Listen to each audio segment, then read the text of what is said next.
Hello，大家好，歡迎收睇我哋嘅聯邦大選分析系列，我係女婉瑩 Janice。係，我係 Philly 陳華雄。好，咁我哋呢一節講嘅話題呢，就想講下加拿大嘅毒品政策啦，同埋我哋嘅即係同罪案啊有關等等嗰啲嘅措施啦。好，毒品方面，如果大家認識我嘅話，亦都好明白我對於加拿大而家呢一種對於毒品友善政策呢，就覺得好難接受嘅。我覺得我唔敢講晒係同全亞洲人啦，我諗都幾多，至少係華人嚟講，覺得同我哋嘅三觀呢都幾唔吻合嘅，幾唔同嘅。嗱，而家我哋 BC 省咧就係唯一一個省份咧，就係採取咗對於如果個人擁有或即係藏有2.5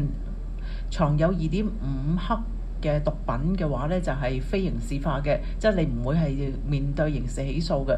咁講嗰啲毒品係黑 drug 喎，係芬太尼啊嗰啲喎，硬性毒品啊，唔係大麻喎，海洛因啊等等。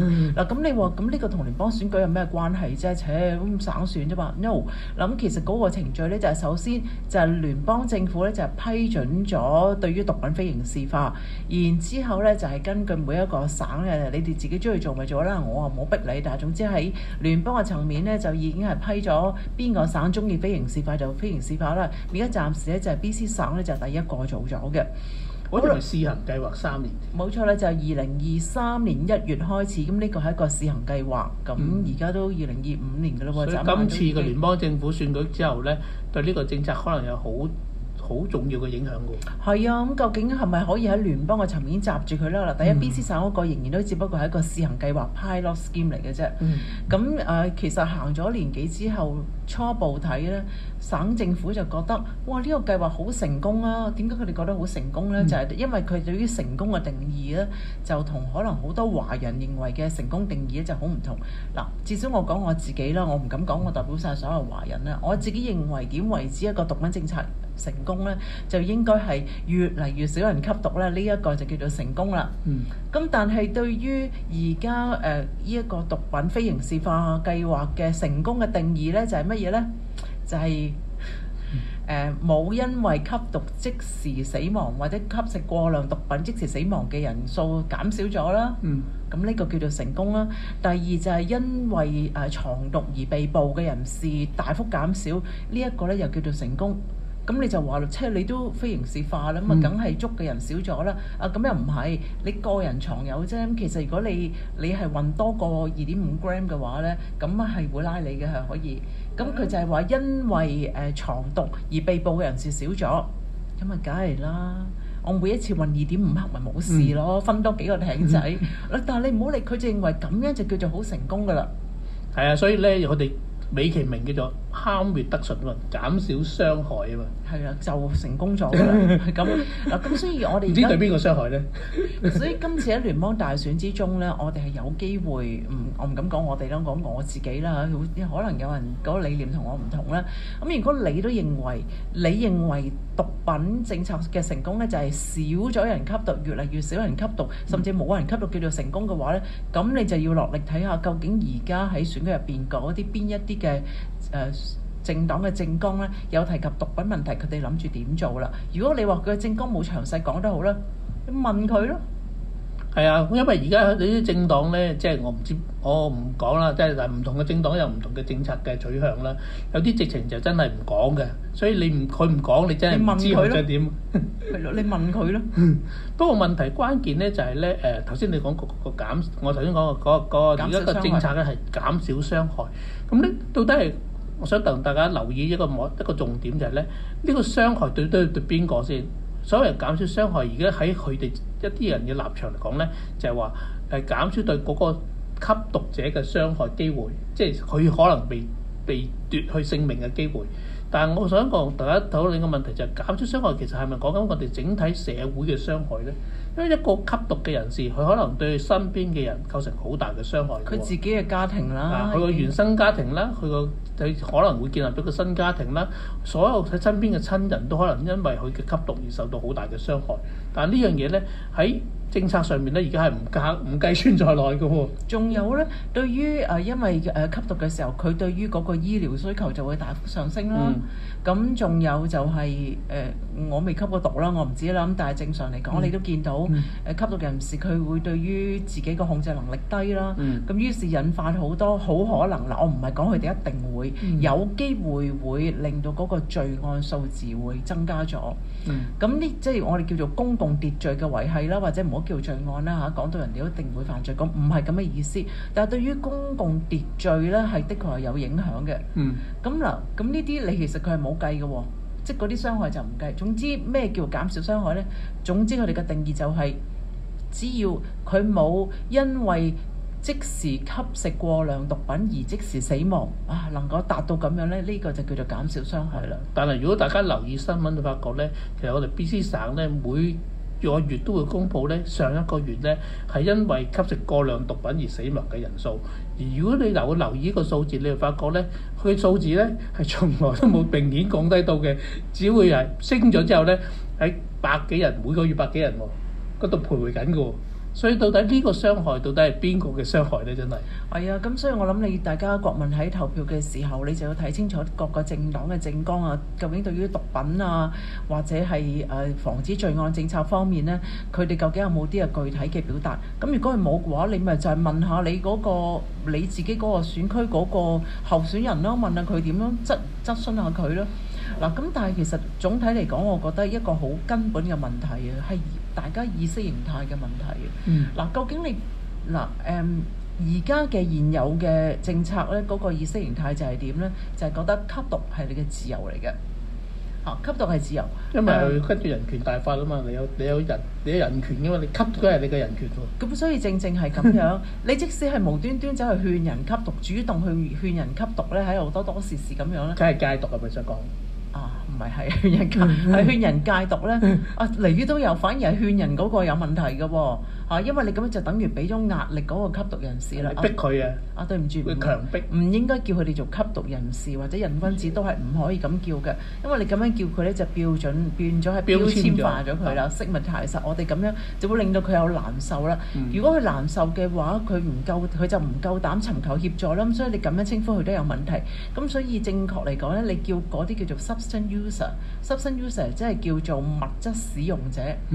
你嗰個物質你都唔好講清楚係咩物質喎，總之就係 substance user 啦。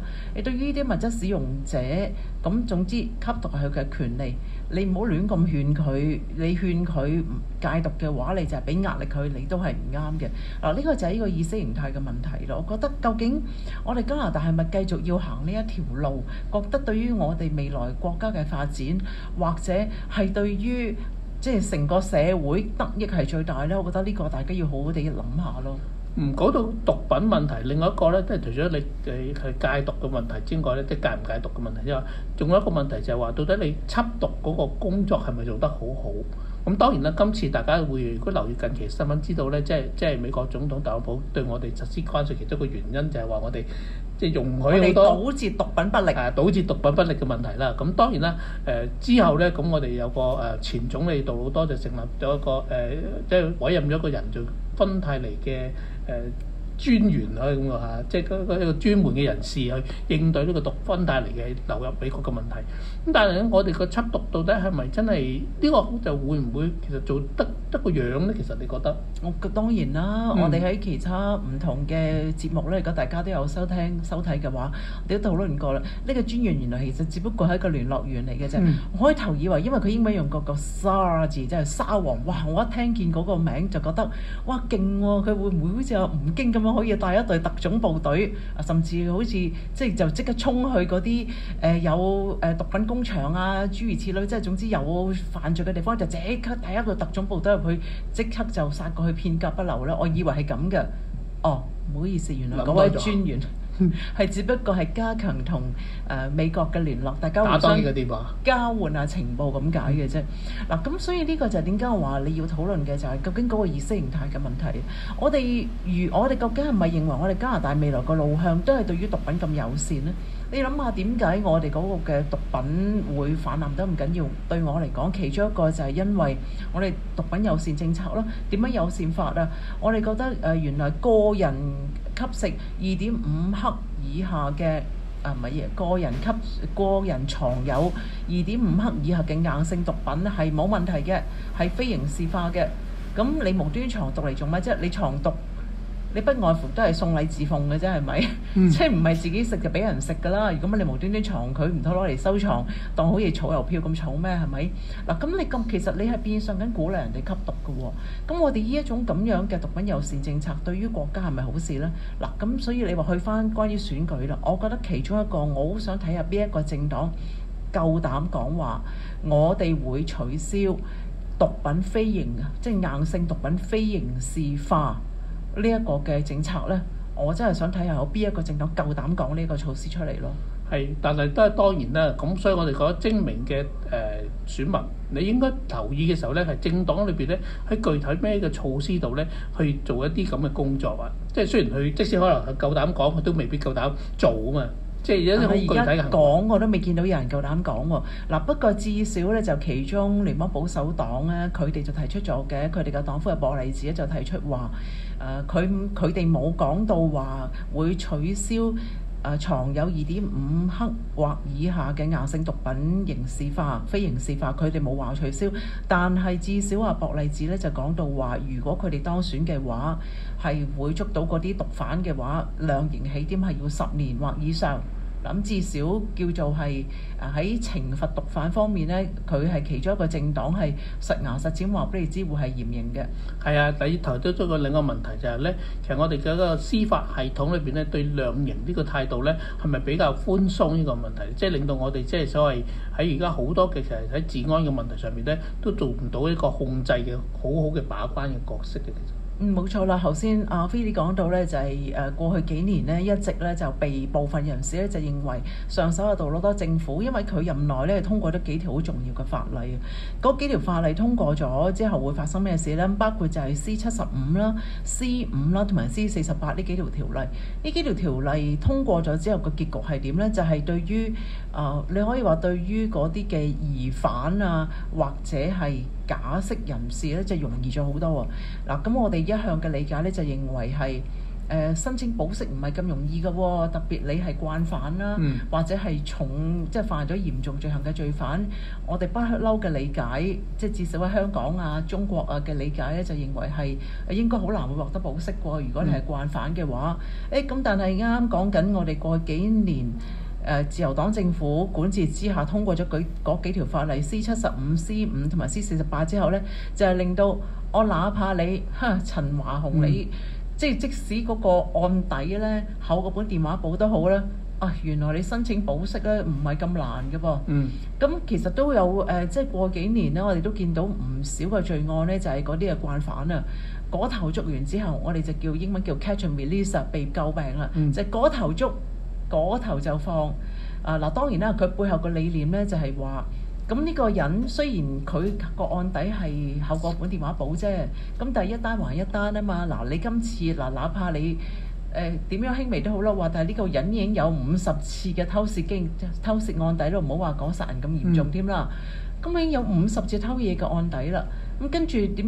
咁我捉到你嘅係今次你係第51次偷嘢啊嘛，咁第51次還第51次啊，唔應該係根據你過去嗰50次一提即係相提並論噶嘛。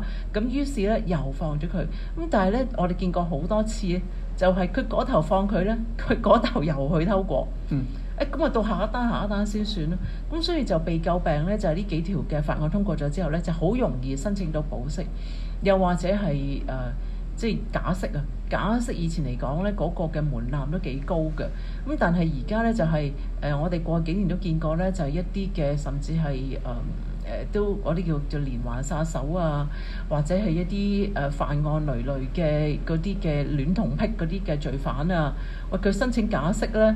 你諗住好難啦，點知唔係又容易咗好多嘅喎。咁呢個就係被詬病嘅 catch and release 政策啦。係啦，所以咧我哋選民咧要留意咧，喺嚟緊呢個聯邦大選裏邊咧，到底即係有啲咩嘅政黨，佢哋需要咩嗰啲治安嘅一啲嘅政策，係真係可以幫助到你去即係了解多啲咧，甚至乎你可以確保我哋嘅社會係更加安全咧。呢個係一個好重要嘅題目嚟嘅。係啊，即係如果佢哋唔講嗰諗，但係當然啦，因為根據近期嘅民調嚟講，我哋始終即係大部分嘅選民而家我哋都係面對覺得生活成本上漲啊，覺得房屋唔夠啊等等呢啲，咁似乎我哋嗰個重點都擺咗呢度。但係對於社會安寧嚟講，毒品政策同埋 catch and release 政策有冇改變呢？其實對於嗰個公共安全係好重要嘅，即係我哋唔好俾而家眼前呢啲事蒙蔽咗，就覺得嗰啲就由佢啦，佢唔講都算，都係嗰句咧。如果佢唔講過，你問佢咯，你諗住點啊？咁而去決定咗你手上嗰一票究竟係投去邊個政黨呢？你覺得會合適啲？咁真係大家要諗過啦。好，咁今集個時間就差唔多啦喎，我哋下一次再討論另一個話題啊。